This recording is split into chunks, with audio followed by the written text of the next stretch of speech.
Welcome to Kate Was Here, an improvised storytelling experiment written and performed by Doug Banks and Kat Blackard.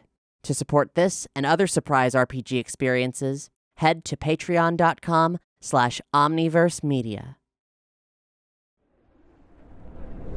After you're up, in the clock tower area up there with, like some of the glass is like still in the, like still in the face of it, but it's mostly all blown out.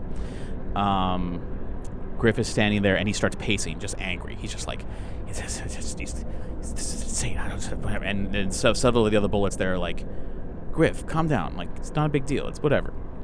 Am I free roaming here? Yeah, but you're in the office. You're up there with him, and Kim's there too. Yeah. Okay. Well, then I'm on the hoverboard, just kind of craning back and forth, and I've pocketed the sleep thing in case they didn't. Okay. If you want to get that off the desk without them seeing it, you better give me a careful roll or a sneak. Is there a sneak? I think there's a sneaky one, right? Oh, yes, there is, and I am decent at it.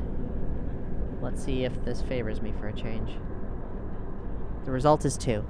I'll say that, yeah, you kind of distract him for a minute with the hoverboard, and you end up, like, sitting, you walk backwards and sort of sit on the edge of the thing, and you just sort of, you put your hand back, like you're leaning back, and you glance out the window, and your hand just sort of rests on it. Yeah. And then your hand slides back, and just whatever, and then you get back on the hoverboard, and you do whatever, and meanwhile, the Griff is kind of pacing like a caged animal, and all of them are just kind of, like, mostly focused on that because he's starting to lose his cool. They're like, Griff, maybe you should just take a few minutes to go, like, recharge and get a little juiced up. And he's like, I know what I need. I'll just get juiced up. And he's just biting, back at them, and just clearly his temper is getting a little crazy. What did he steal from What did he fuck up with Marty Jr.? What was that thing that he had him do? Robbing the Hill Valley payroll substation. That's not that. Okay, cool.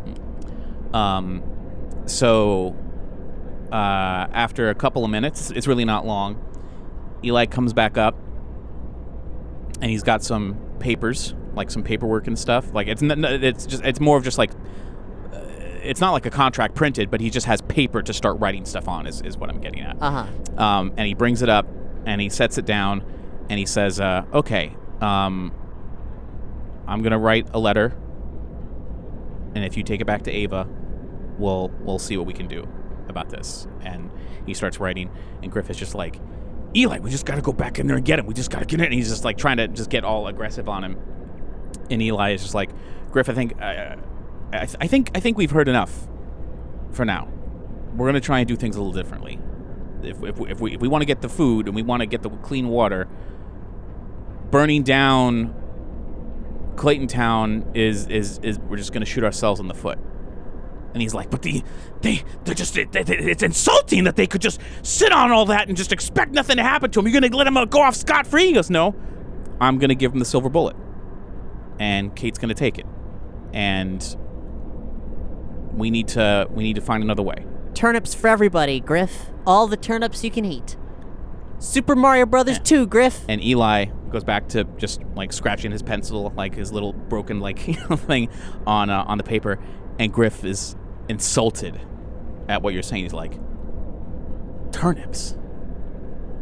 I don't know what they grow there, man. And he's like, but he's just like, turnips, vegetables, all the little things of the little greenhouse garden. I don't give a damn about any of that. I want to start crushing some skulls. It's been too long before they just spit on our own reputation. And come here and crush my skull, you fuckwit. And with that, he's all right, punk! And he's gonna grab you, and he's ready to go fucking nuts. Night. You gotta go quick on that. Yeah. 3. All right. You say, all right, night. Choom! And the lights hit his eyes, and he like staggers, and he staggers back, and you hear like the circuitry in his body just going like it's struggling, like not quite sure like what happens. And then he shakes it off, and is like dazed for like a hot second, and then he's just like, oh, you didn't know about my cybernetic eyes, did ya? And he's gonna grab you again, and he's like, that don't work on me. And he's gonna wind up for another punch, but then Kim is gonna like grab his arm from behind and he's going to spin him around, and they're just going to start going. He's going to start to go at him, but then the bullets come in to separate them, and Eli is just like, "That's it. You're done. You hit the road. You're out of here. You're no longer part of the bullets." And he's like, "No longer part of the bullets.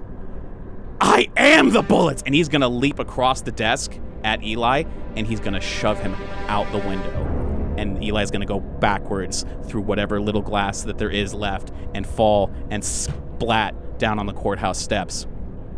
And everyone's kind of like, what the hell? Like, everyone kind of freezes, and Griff is like he's panting like heavily at like this blood rage, of like, shoving him out, and he's going to turn back and he's going to say, "It appears these two drifters just killed Eli. I think we got to do something about that." As his eyes twitching and he's like, his circuitry is going like starting to spark off the top of his head. And Kim is gonna like get between. He's gonna try and like put you behind him and get between. He's like, "Get to the car. Get to the car." Yeah, I do it. I run. I get to the car. Go past Eli's corpse. Get the key, which I assume is on him. Well, I'll say that the key's probably still left in the car. Actually, oh, okay. He didn't take it out. But But if you start running out, you start running out, and you hear him. You hear Griff and Kim yell, and you just hear like the struggle. And as you're going down the stairs, because it's not too far away, like, and there's this struggles of a fight start happening.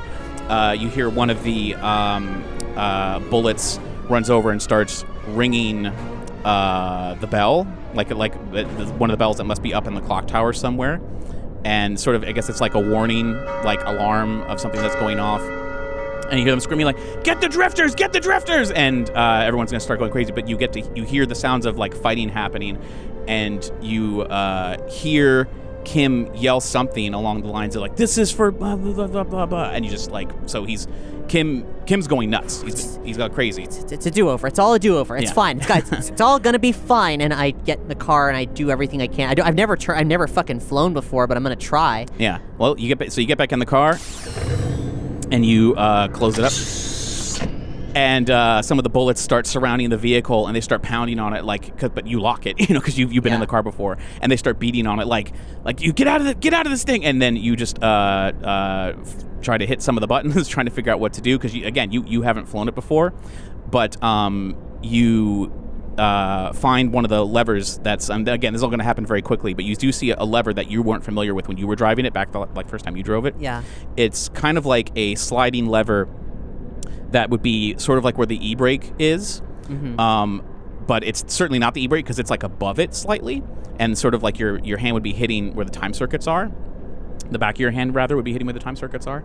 And you just think, well, I could feel there's give to this, so you like pull it up a little bit, and you feel the vibrations under the car as it starts to lift up a little bit, not very high. It just sort of is hovering with the air kicking out from underneath it. It's hovering like maybe a few feet off the ground, but they start pounding on. They're like, "What the heck?" And they start backing off because the wind blowing is like knocking dirt and dust up, and it's hard to see over the engine in front of you. So you're getting, especially now that you're hovering and there's an engine blocking like a third of the view, you're realizing, oh, this is going to be hard to drive. This is not what I was expecting. But the engine had come to life, and you're ready to go. You're hovering. It's up to you now. And I will ludicrously rocket up in the sky. Okay. Like, that's like, get out of here. Like, out, like they can't touch me.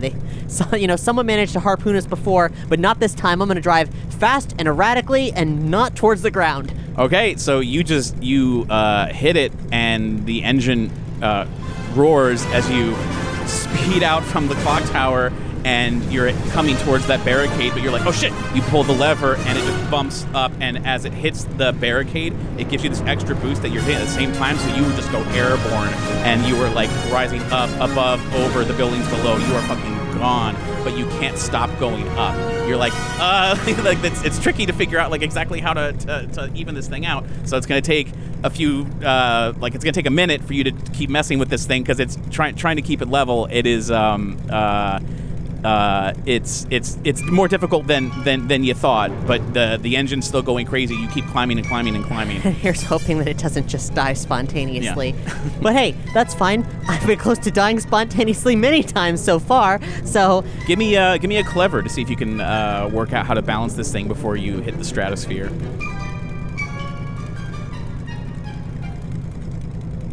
Clever is my best skill, and it is a 3.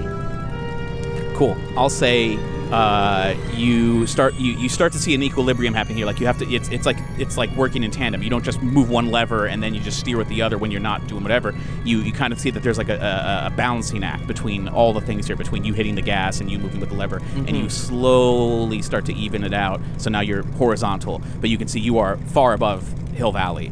And with the wind and everything, and you're like not above clouds, but you're like almost hitting like the clouds. Great. And but you're just still moving forward. Can't fucking get me up here, assholes. Yeah. All right. So I mean, they did get. I mean, someone got you before. Someone got me. So but you have left Hill Valley Town Center. Can I see? Is it clouds, or can I see what's below me? You can see what's below you. Is it? What time of day is it? I'd say at this point, it's getting later in the day. Like the sun's probably going to go down soon. Okay. Well, I'm gonna obviously head towards Clayton, and try to do that tactfully, I guess. Like, so I can just kind of like get there, like drive up, get there. Like, do I feel like I have enough finesse with this that I believe I can land? I mean, you took off. I mean, you recklessly. But in your mind you think, well, if you know there's a spot safely directly below you, as long as you're not moving forward and you just slowly lower the lever, you're gonna just go vertically. Okay, if I feel like I have an understanding of these controls, and if I'm like swerving and playing with it in the open air, feeling like I can do this, then okay, I'm gonna get. My plan is to get over there and land. Like, I don't want to get shot down. I want to land and I want to drive like up to there and like I mean, on one hand, they are hopefully expecting to see the DeLorean, so that's another thing. So I'll say it's not too difficult for you to get out over the ravine and kind of hover your way sideways, like you sort of strafe it a little bit, and you get a good spot because it was the large open area where they were attacking from before, like up front. You slowly start to lower, use the hover tech to lower yourself down.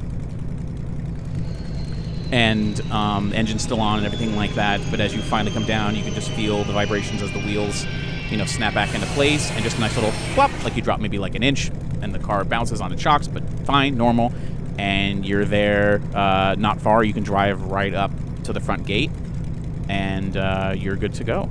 Okay, I get out, I put my hands up, and like, make a bunch of gestures. Yeah, and like some, you can see there's some torch lights up there and everything like that, like actual like burning torches, not like electric. And you'll see some of the guards, like they'll call out a couple things that there's like, visitor to the front gate, and then Ava will run up and just see that it's you, and it's just like, let her in. And so sure enough, they're gonna open the main gate for you, and you're welcome to come right on in. I feel like I had a bunch of adrenaline, and now it's all like crashing. I feel like absolute like nightmare hell. And clearly I was having a problem before. Yeah. And you can drive it right into the junkyard area where you are nose to nose with the other DeLorean. Doc is obviously very happy to see you and excited, and Jimmy's getting out of the way, making sure the space is clear. You can pull right in and shut the engine off, and you are good to go. I'm really shaky and I'm really fucked up, and I'm just like Doc is gonna help you out of the car, and he's gonna hug you, and he's like, Kate, are you all right? Did they harm you? I'm not okay, Doc. I'm not okay. It's all coming unraveled, and I think Kim's dead. I don't. Look, we gotta move fast. We gotta move really fast. Says, all right, it's all right. Jimmy and I are ready. And he's gonna have you sit down. He's gonna sit with you and just make sure that you're okay. He's obviously very concerned.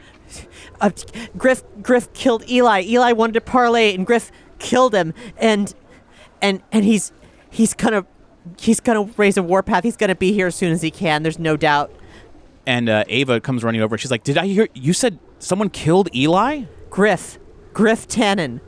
I don't know who that is, but he's a psychopath. He's the worst. Well, if he killed Eli, I guess that's good. But Eli wanted to parlay, Eva. He was here this morning trying to wage war on us. I know. But he was. I don't know why. But look, this guy's 1,000 times worse, and he's probably coming here. So we got whatever you got to do. It's got to happen fast. And I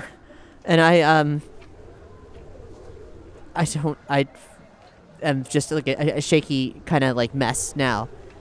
Okay. Ava will say, okay. Well, if you think there's a chance of them coming back, I have work to do. I'll be at my house if anyone needs me in the meantime. And she's gonna leave like concerned and she's gonna move with purpose.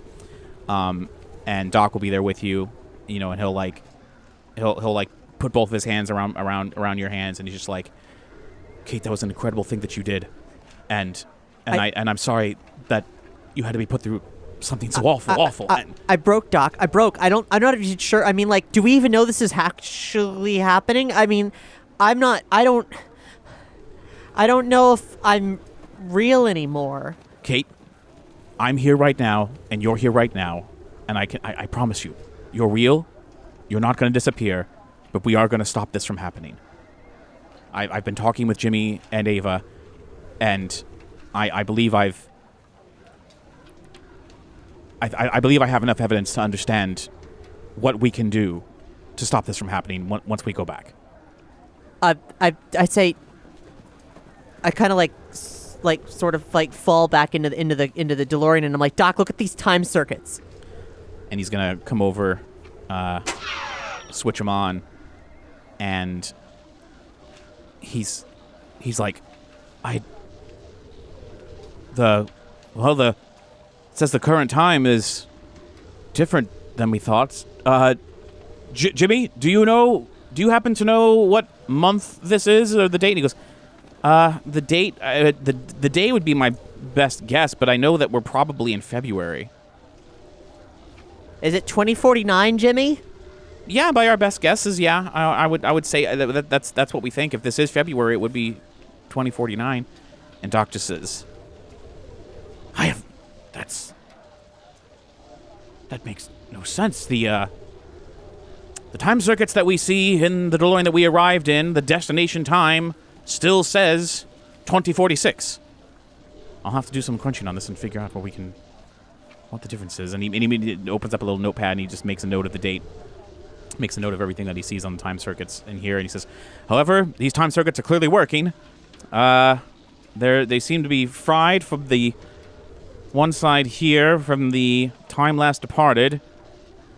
Destination one seems strange, but we know that the destination time circuit works on that one. I think we can do this. I think I can take the pieces out of the ones that are missing on each one, and we can put together a new working version. And based on your approach, I can see that the flying circuits work as well, so that we should make short order of that and be able to have this one flying as well. I just sit back in the car and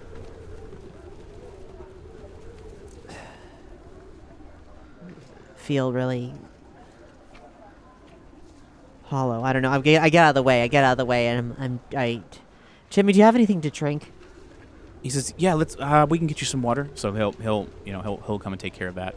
I mean, with that, Doc is once Doc feels that you've had your water and everything, he says, "Kate, Jimmy and I are going to be working on this for the rest of the night. But if you need anything, if you just want to sit nearby, if you need to talk, I'll be here, and Aini will be here with me. But if it's all right with you, let's just fix it. Just fix it, Doc." He says, "All right, Jimmy, let's get to work." So Doc and Jimmy are gonna start getting to work on the vehicle. So you can continue into the night. I don't know if at some point you're gonna try and fall asleep. I'm assuming at some point, because this has been crazy. Try to eat. Yeah. They bring you some meat on a stick that's been cooked. Okay.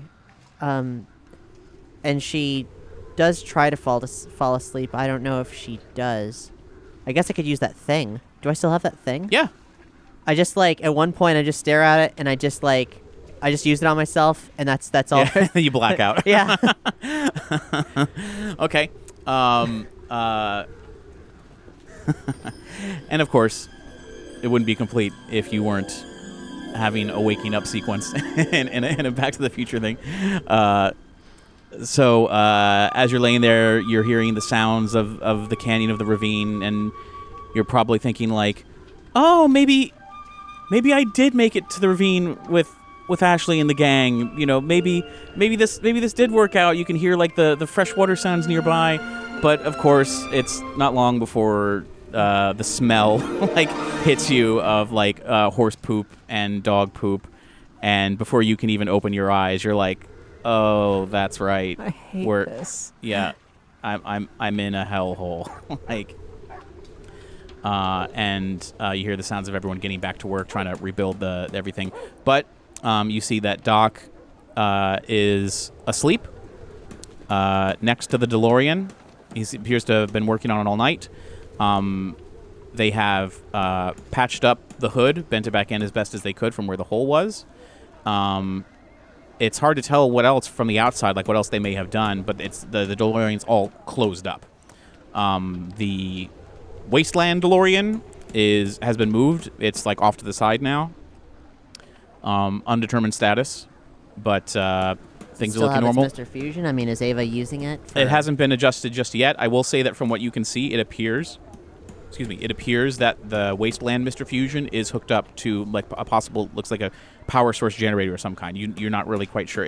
Logic would suggest that this is some kind of either battery or generator where people could plug things into. But it is plugged into a thing that is large. That you think would power smaller things. Okay. But the sun is almost up, so it's light out, but the sun is not quite all the way up yet. Okay, I feel a bit better. I'll say Einie's probably asleep with his head in Doc's lap. Because it occurs to me, I don't think I'd realized how long it had been since I'd actually slept. Yeah, you were up all night in 2016. I mean, like, time literally has no meaning anymore. Yeah. The last time you slept was when you were asleep in 1985 before you jumped to 2016. Yeah. Okay. I'm sure I could probably figure out the actual math, but not now. Not important. Not even the least bit important. So I'm like, hey, good morning. How goes the DeLorean? Are you talking to Doc or Jimmy?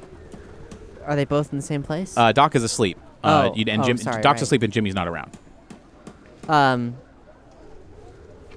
Okay. Well then, I guess I'll let Doc sleep because whatever is important. So I'll fly my stuff and get everything together. Be like, I'm packing. I'm getting ready. Getting these dirty clothes off. I'm ready to go. Kate's coming back to the world, and I don't know what that means because I'm still a bit off, you know? So I'm going to go find... Is Einstein there? Einstein's there with his head in Doc's lap. Okay. Does he want to play?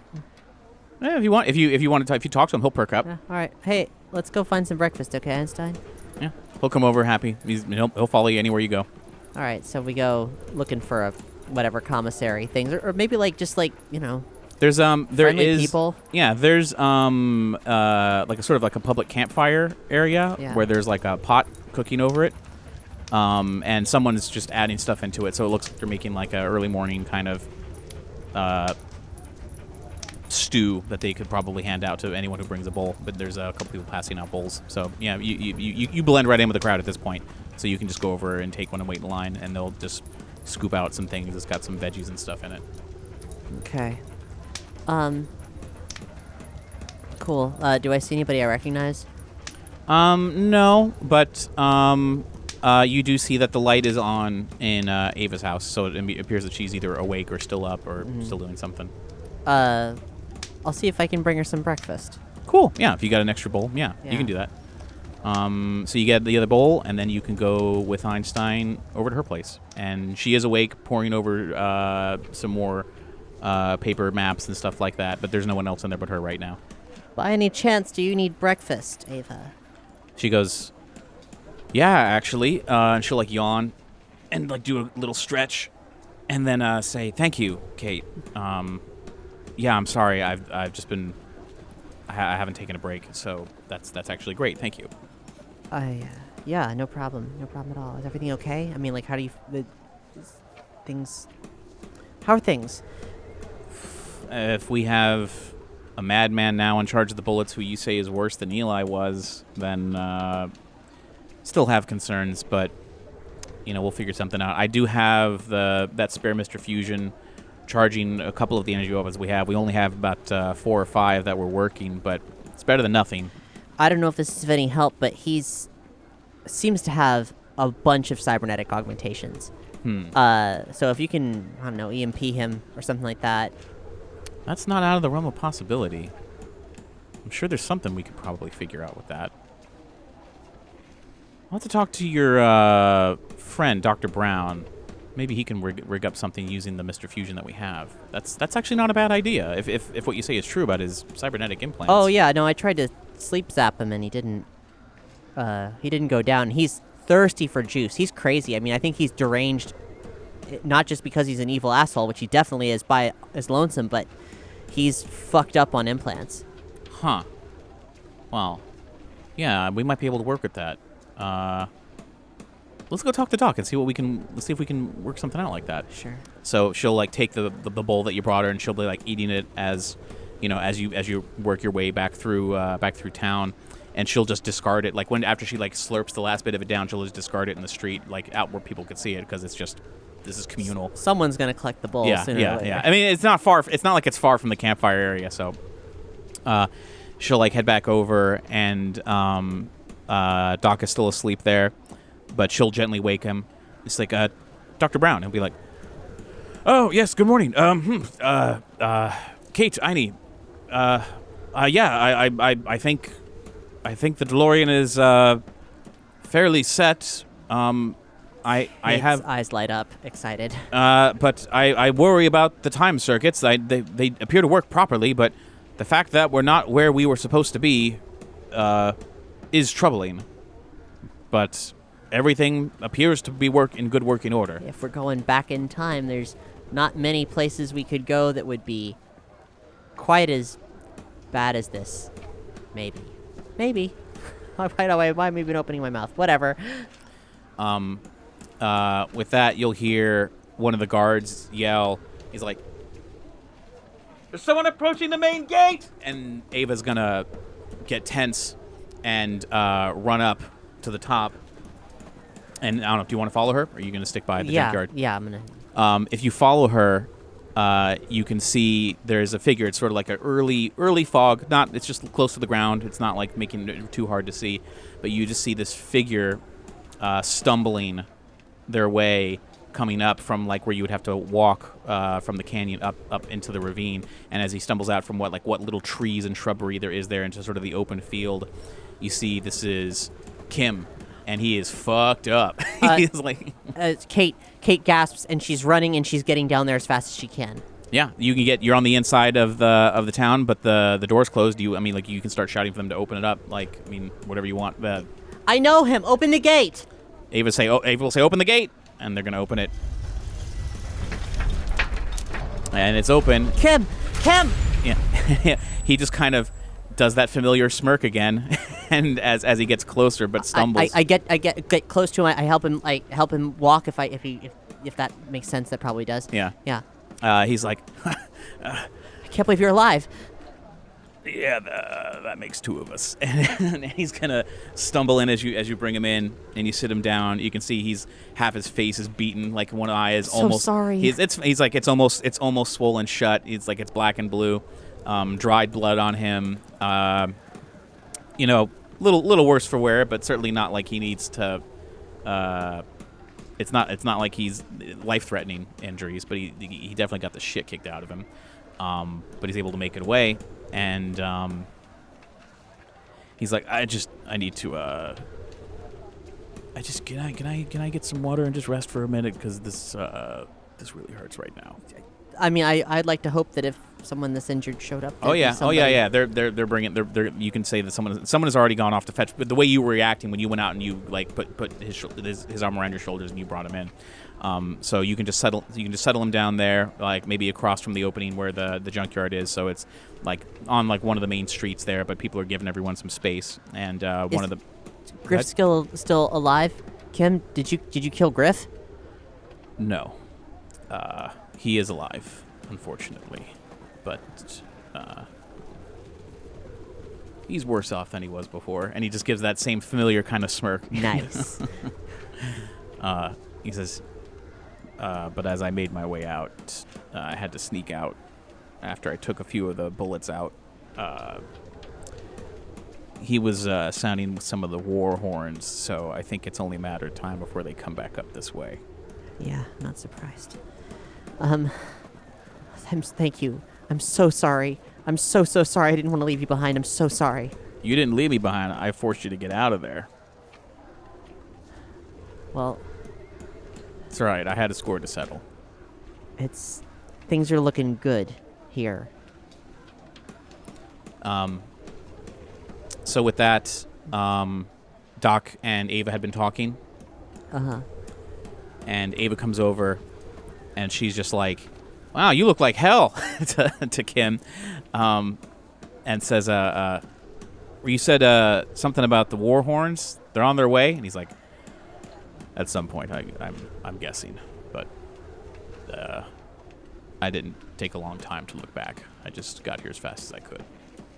She says, all right, Doc has given us a few updates. He says we can trigger an EMP pulse with the Mr. Fusion.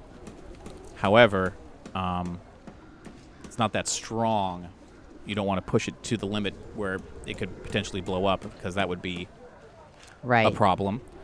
But if we have both Mr. Fusions working in tandem, hooked up to that, hooked up to an energy output somehow, we can overload it. We can overload something, and that could trigger an EMP pulse that could send a shockwave out big enough, being powered by both Mr. Fusions. I mean, no doubt in my mind, Griff should be put down. But there's also a lot of other bullets with cybernetic implants, and I don't know if you want to kill all of them. Maybe you do. I don't know. Depending on the extent of the cybernetic implants, it would either knock them out or make whatever appendage is part of them not work, lock up, otherwise just shut down. I don't want to have to kill anyone more than we have to, but if they won't, you said that Eli wanted to make a deal. He said there were too many people, and they were going hungry, and there weren't the resources, but he was just trying to do the best he could to get those resources for all the people who were hungry. And he wanted to make a deal. He wanted to end it. He wanted to figure out a way to make things work because he didn't want to have to keep fighting. Well, if they show up, I can tell them I'm willing to talk and make a deal, and if they won't listen to that, we'll have a backup plan. Okay. But if this guy Griff is as bad as you say... He just wants blood. Well, then you say he wants juice, well, we'll give him some EMP. Let's see how he handles that. With that, is there anything you want to do? I mean, this is a bit of free time as they're going to start setting that up. I go back to Doc, and I'm like, hey, Doc, so they told me the EMP plan. But how, I mean, like, are we ready to get out of here? Like, is that even, like, waiting around for this? I don't want to wait around for a battle to start. If we could just jump back and make it never happen. Well, unfortunately, it's going to require, the EMP of that size is going to require both Mr. Fusions, and Mr. Fusion powers the time circuits and the flying circuits. So... I mean, and does making an EMP run a risk to destroying the DeLorean? No, because we'd have to be wiring the power away from the DeLorean. It would not. There's no risk of it overpowering the DeLorean. It would just be siphoning off the power from the Mr. Fusion. The only danger that it would pose to the DeLorean time vehicle would be if we didn't get it right, and we caused Mr. Fusion to explode, but that would, destroying the DeLorean be the least of our problems at that point. It would be the rest of this town. What you're saying right now, though, is that we could leave now? If we left them now, we wouldn't give them much to defend themselves. Sure.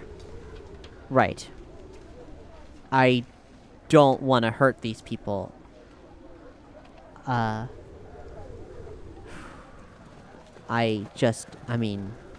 if we leave, it's a do-over. We can stop it from happening. To begin with, this timeline, we don't have to do much to make this timeline not exist. And Doc considers this, and he seems to be weighing this really heavily. And he says, Kate, the mysteries of time travel, there are some things we may never actually understand, even with the DeLorean time vehicle allowing us to travel wherever we want, but some questions will remain. For example, the timeline that you came from. It was created by some event in the past. I don't want to know the details, but the event that happened in the past had a chain reaction, which led to your existence as I know you now. You were living your entire life, and if you'd never gotten into the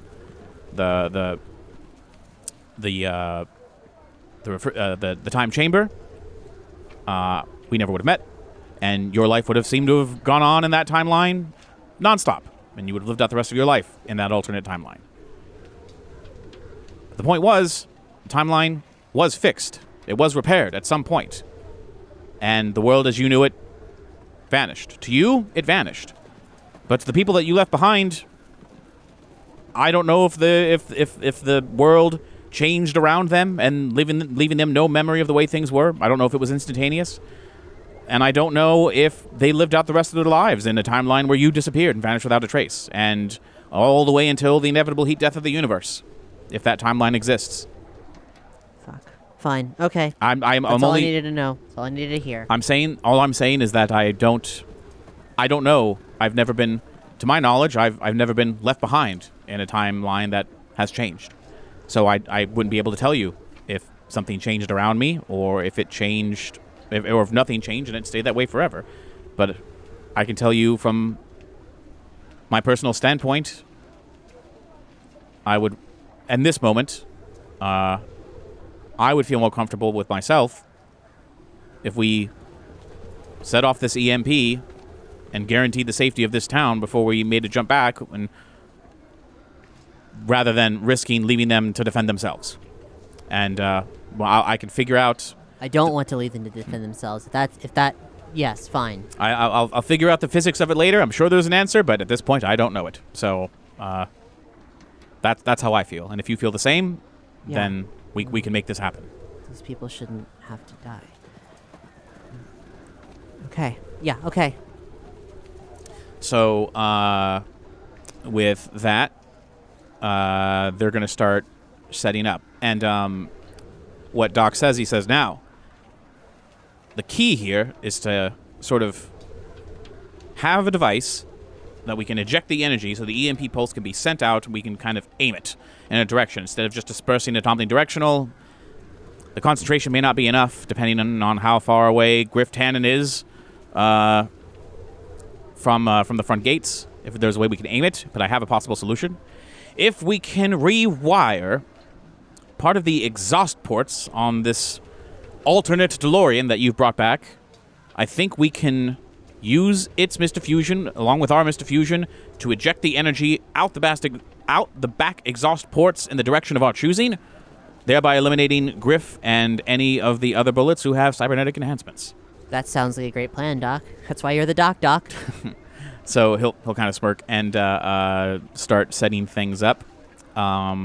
Along with Jimmy, they're going to pull the vehicles. They're going to back both the vehicles up towards the front main gate. Main gate's going to be closed, of course, so no one's going to be able to see what's beyond it. And as they're moving things into place, he's going to be hooking up Mr. Fusions together, along with that main large, seems to be like a battery drive of some kind that stores all the energy. All the other members of Clayton Town are going to be loading up whatever regular firearms that they have, just trying to get ready. But these are common folk. These aren't soldiers. These aren't like also balls out badasses like some of the bullets are. But you're getting a sense that this could work. Like this might actually do something. So they're set up and waiting, ready to go. And I would say it's probably getting to be about noontime when you start to hear the approach of some of those motors in the distance, signaling the arrival of Griff Tannen and the war machine that he is now leading. And of course, as they approach, much like before, he's got his gang coming up. They're looking ready to go. And Griff is going to be sitting on top of one of the main trucks that was carrying some of the equipment. And it looks like this truck is carrying a strange, like, laser weapon of some kind. It's I wouldn't say it's like a large military cannon. It looks more like something that would be like construction equipment. But the front of it has like a strange dish that looks like a radar dish to you. But there's no way this thing's like a radar dish. Right. So you're not any death ray I've seen before. Yeah, no. So you're not quite sure what this is, but he's sitting on top of the vehicle with that leading the pack. And as they finally start rolling up, of course, the people in Clayton Town are, they start to get worried and they start ringing the bell, like to alarm, and everyone starts moving off in their directions, like wherever they need to go, and they're clearing the streets. And like some of the horses that are there, they're spread out much like how they were before. Not as many people as there were before, but certainly still an amount that would give you pause and make this kind of nervous. And as they all pull up, back much like how they were just yesterday, really, Griff is going to signal everyone to stop, and they're all going to be there. And he's very full of himself now. Him just being like, he's like supercharged. He's the super shredder version of Griff Tannen, just like so puffed up, like in every way. And you can see that there's another scar going down over like where the cybernetic eye is. And you can't. It's a little far away. You can't really tell, but you can just see that he's definitely wounded. So this is some serious shit on that's been thrown his way. So he's gonna yell out. He's like, Eli is dead, and the two drifters who killed him are hiding in there. And are we just going to let them get away with this? And everyone's just kind of quiet, And he's like, well, of course not. He's like, no one really answers. He says, Eli was too soft anyway. He wants to give him an hour. I say, come out now, or we just open fire, and we're going to melt this main gate down, and we're going to take everything we want. And Ava's going to get up to the top, and she says, I don't know you, but I know your reputation, and I know you're still in charge of the bullets. I'd heard that Eli wanted to talk things over. If food is what your people need, well, food is what we have. If we can maybe make some kind of exchange, there's no need for this. And Griff is going to just like... He just gives like his cybernetic thing. He just twitches again. He's like, food? We want blood! Let him have it! And he's gonna like motion, and you see the arm, this like strange crane arm with that weird radar dish thing on the front, raises up slightly and aims at the front door, and it's going to, you hear it kind of winding up like there's a charge, and it fires several shots, and it hits the front, and it seems like there's like you see the inside door dents inwards, and it's kind of hot, like it starts to steam and everything, and it like lowers itself, and you hear it charging up again, and the arm raises up again, fire like sort of loads up again, takes another second to heat itself up, fires another several volleys, and you're realizing this thing isn't a weapon. This is like a giant jackhammer of some kind. It's like this is like a laser battering ram that they've turned this thing into. Yeah. And it's going to keep on going. And each time you see the front door, the metal on the front door caves in a little bit more, and it heats up more, starts to glow a little bit more.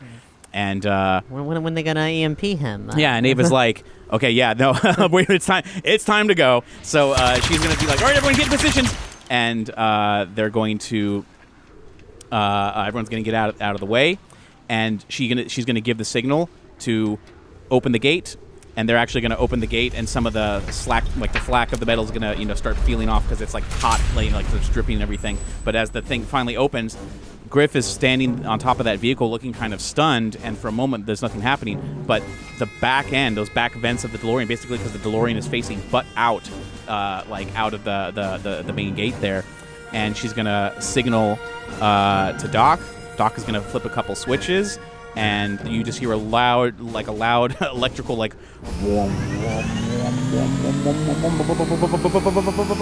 and a large just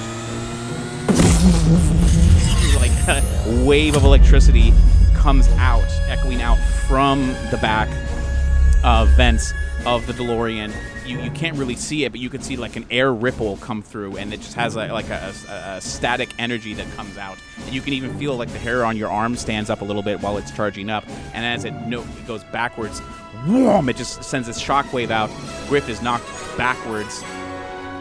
Several, like you can see up front, several more of the bullets just kind of like lock up in place, and they start to like spaz a little bit, and Griff is kind of like having seizures like as he's on his back, and after a minute he just kind of like locks into place, and he's just kind of frozen there on his back with his like knees kind of up and his hands kind of frozen in place, and several of the other bullets that appear to have not been affected by that are just like, all right, hey, we don't want no part of this. We're out of here. We're gone.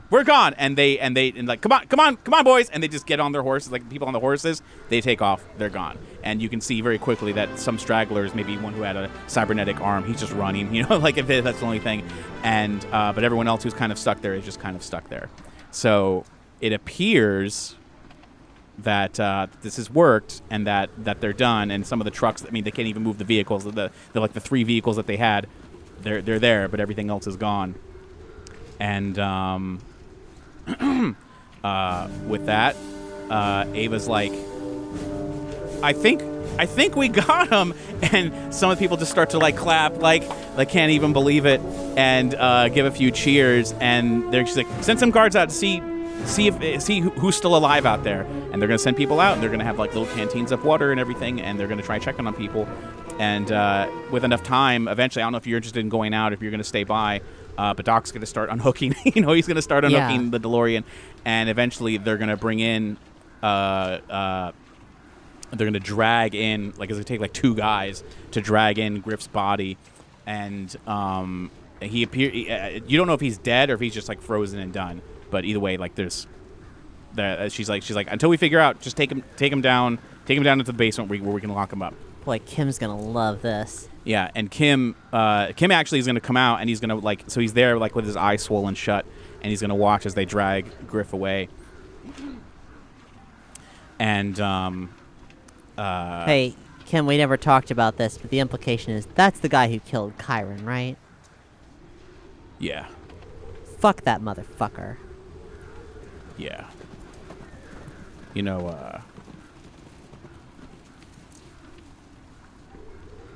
I thought I was going to kill him, and I tried really hard.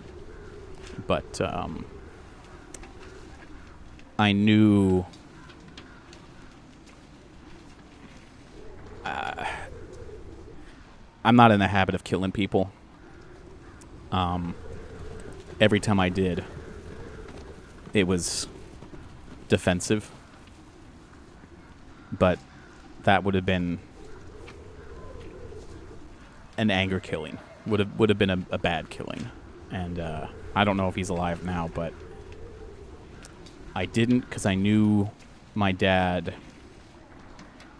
wouldn't have liked who that would make me. And I didn't want to. I wanted to honor his memory by trying to live a better life. What was his name? Kyron Ritchie. Your dad is Kyron Ritchie. Yeah. Shit. Okay. Well, hey. Kim Ritchie. I don't suppose you believe my insane time travel story. You failed to mention it at some of the birthday parties you were at, and Different me. Totally different. Okay. he's not going to fight you on it, but he says, I don't know how you know what you know, but you're not my Aunt Kate. Yeah, no, I'm not, and I'm glad for that. I'm me, I think. Well, cool. Hey. It's not much of a connection, but it's something. I hate feeling lost. And I feel lost a lot these days. He says, well, I felt lost ever since Griff killed my family. But now, I don't know, I might stick around here for a while, see how things shape up. Well, I think there's a lot of unification, healing, things to be done. And, I think, you're a tough cookie, so, yeah, if you're looking to not just survive day to day, this is a good place to do it. And maybe this is a whole, new opportunity. No more bad things. Griff's part of a whole system of toxic, evil people. And if he's done, maybe it's done.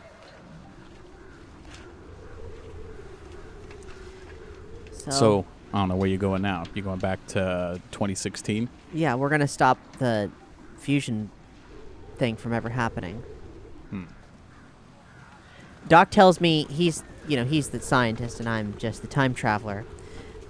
He tells me there's a chance. I thought maybe we could, if we do that, then none of this happens.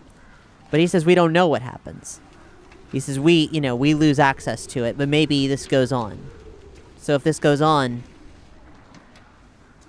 at least it's maybe a little bit better than when we found it, maybe. I don't like what happened with Eli, but...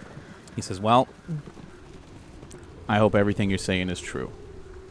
And if you do get back, can you just do one small favor for me? Anything, Ken. I want you to give my dad a hug. Fuck yeah, I'm gonna give Kyron a hug. Hell yeah. Because I'd do anything to have that right now. Do you want a hug? We can hug. He'll give you that smirk, and now you realize that smirk is not just a Kyron smirk; it's your mom's smirk. Oh shit! That's what clicked it. Once he confirmed that he's blood related, you're like, ah shit. I gotta stop thinking my relatives are cute.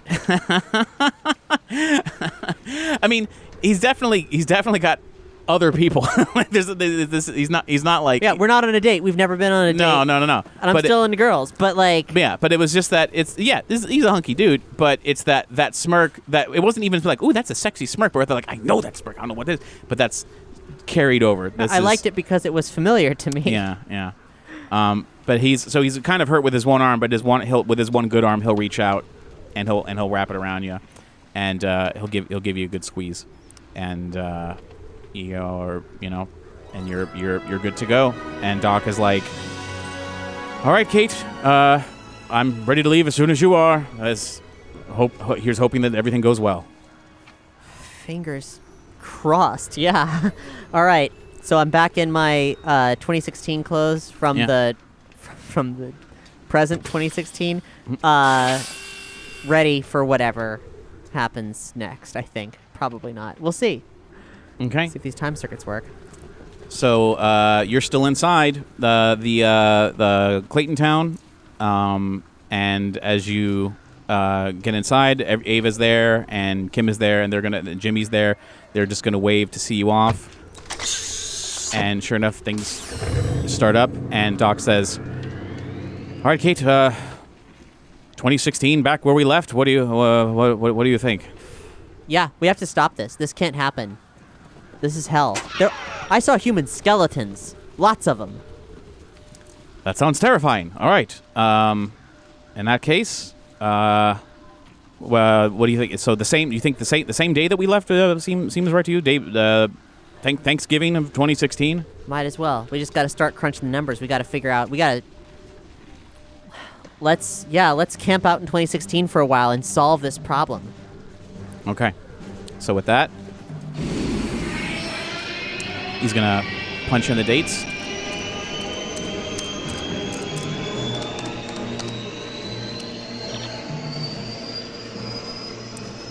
And you are aiming for November 22nd, 2016. And as you're taking off, you just see everybody waving down below. Seems like everything's good to go. I don't remember what time you left, so Doc is gonna say.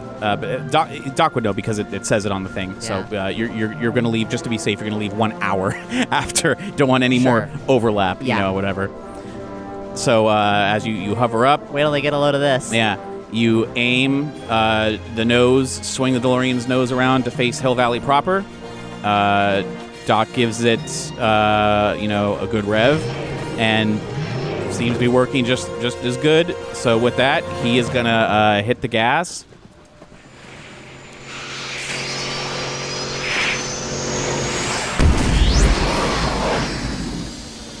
And what you find is you are immediately, much like before, there is a storm of some kind going on. It's bright white. Like you can't, it's again, like inside a ping pong ball. This is what it's like. And there's snow hitting the front of the windshield. No. Yeah. No. And you look at, you could look down at the time circuits, and it's 2016. It's day after it's Thanksgiving Day, 2016. But he says, hold on, Kate, I'm going to take her down. And he's wearing. Oh, and I just to be clear, he is wearing the visors over his head, so he can see the horizon and everything. And he's like, something's still not right. I'm going to take us down. And as he's taking you lower and lower, because you were up in the sky, like this is crazy. The wind gets a little, it's a little easier, but there's snow, like nonstop snow is hitting you, and you got the headlights on, but it doesn't make much of a difference because it's just so bright white out here. Yeah. But you can see, you can't see very far in front of you, but he's just like, we're still over the ravine. You're still hovering. You haven't landed. But he says, I'm not detecting any incoming signals from the air traffic systems. I'm not picking up any radio signals. Something's wrong. We're gonna have to land. Hold on. Fucking Ice Age. I know it. He takes you all the way down. And he knows that from being in the ravine, that there was a cave nearby. So he's gonna park. And you slowly come down. You see as you were coming down lower and lower, you see the headlights are hitting the top of like a cave. There's a cave entrance, and he's going to swivel around so that your door is facing the cave entrance. And it's snowing really bad. There's a thick snow on the ground, and it's ready to go. He's like, wait. So he reaches back, and Einie's there too, but he's got his bag and a couple things. He's like, we need to get out of here and figure out what's going on. So just get into the cave. I'll join you just 1 second. So he's going to grab the rest of his bags, and whenever you're ready, you can try and head out into it. Yeah. Okay. And sure, the wind, and it's biting cold, and the snow's going. Why are we getting out of the car? He's like, well, we can't sit here. I have to figure out where we are and what's going on. It's all right, Kate, don't worry. We have the car right here. So if you close it, you head into the cave. Doc is not far behind you at all.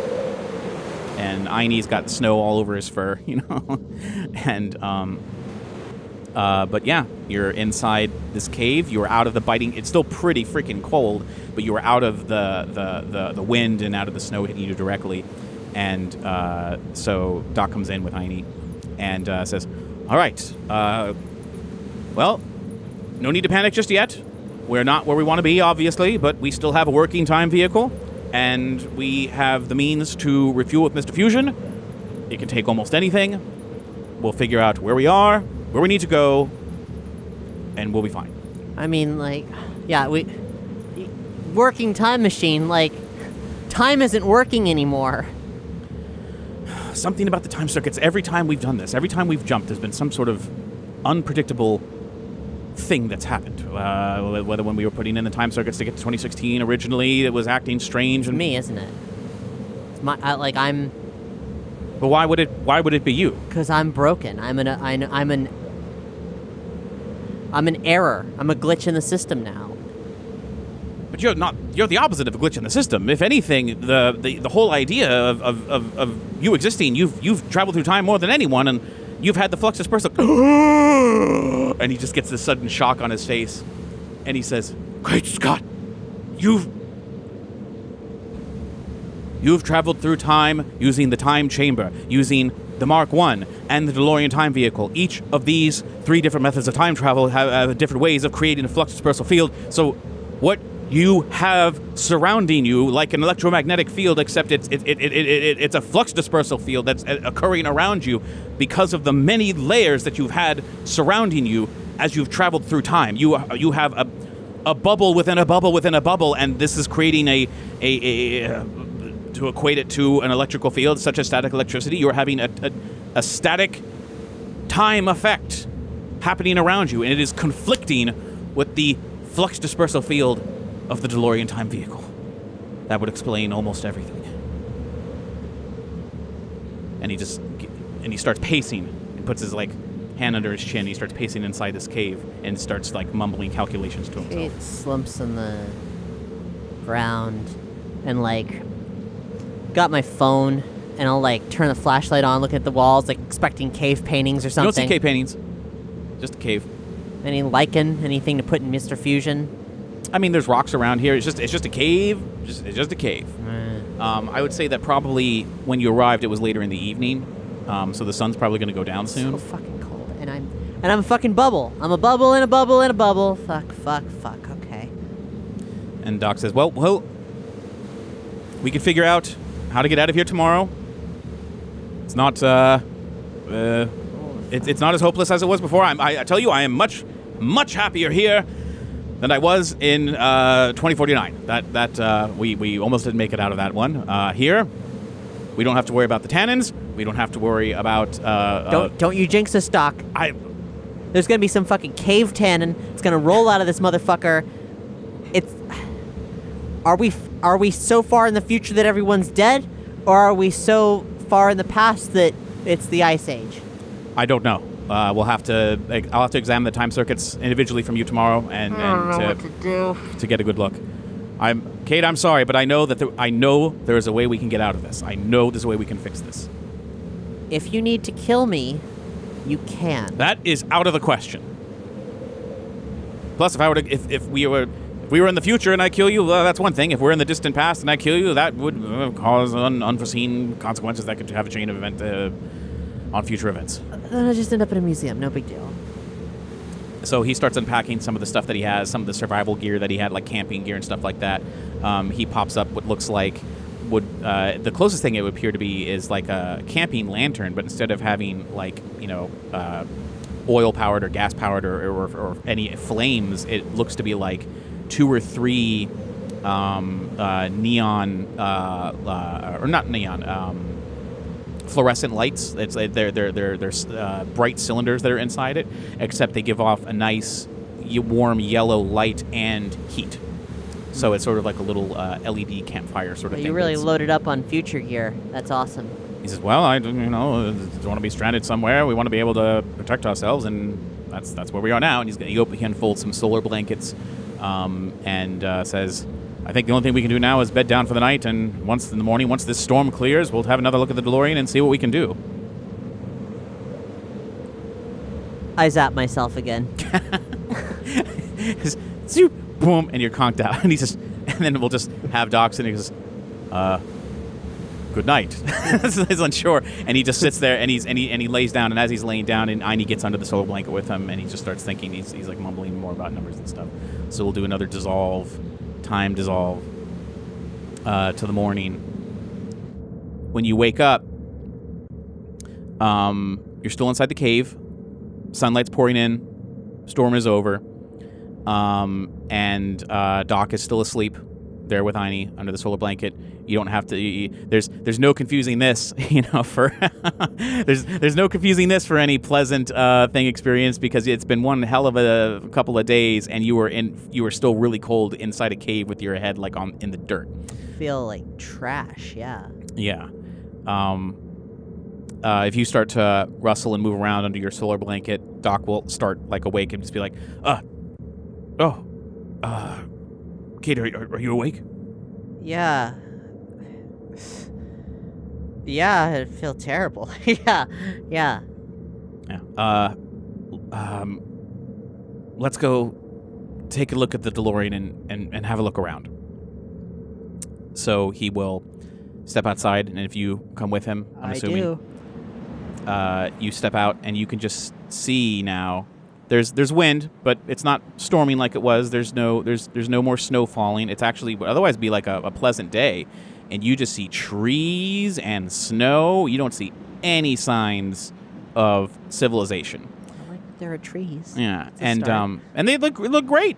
And this cave is a little more towards the top of like where the ravine might be. This isn't in the ravine, but this is like nearby where the ravine is.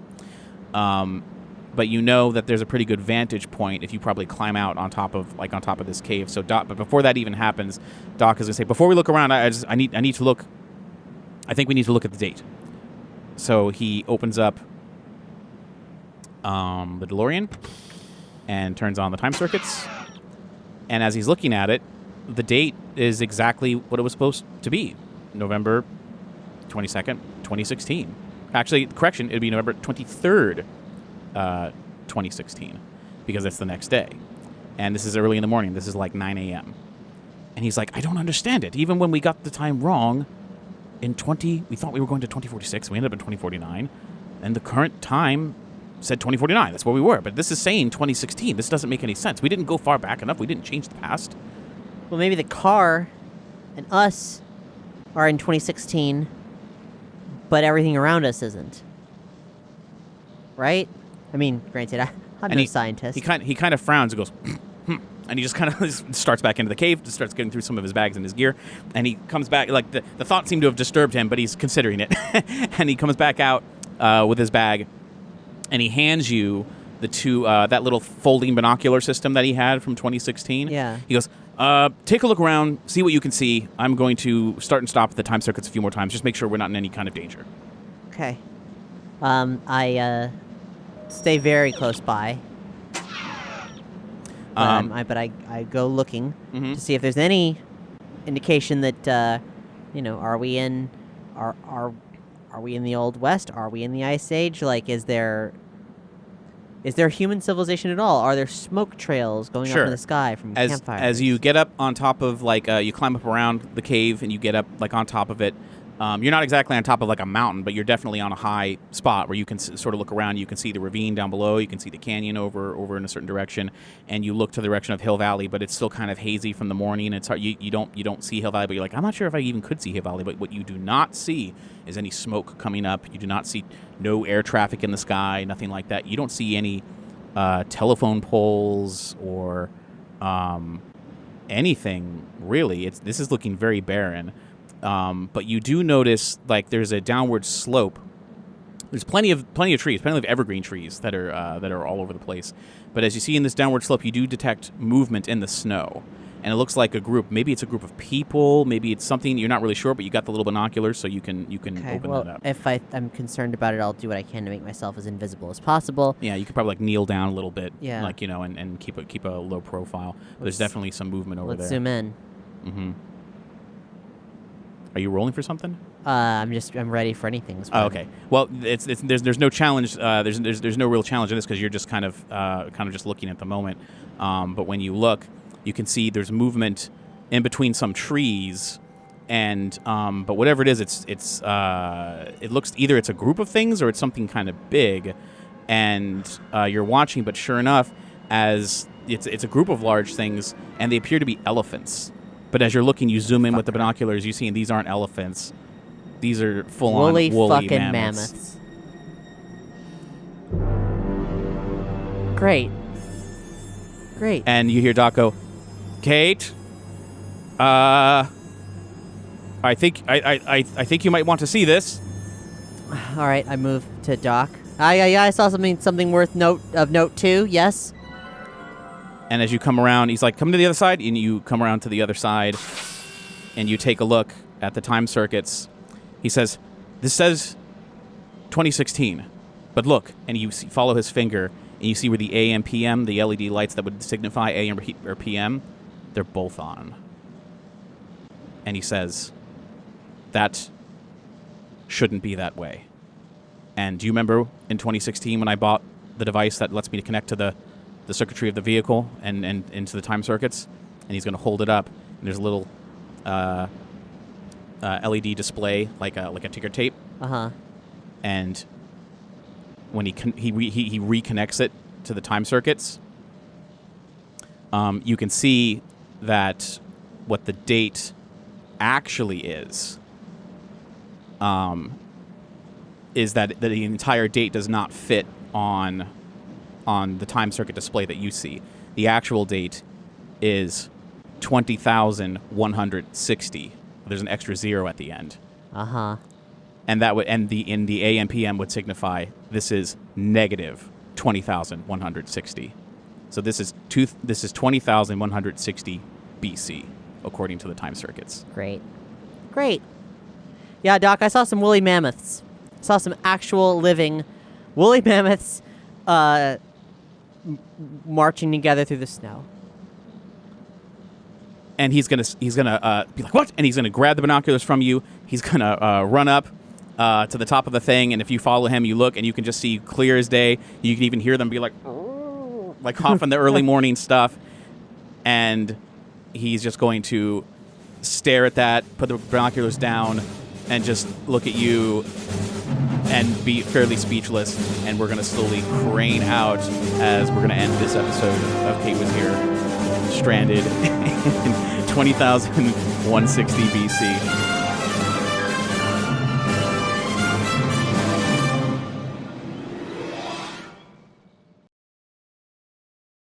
Thanks for listening to Kate Was Here. To support this and other surprise RPG experiences, head to patreon.com/omniverse media.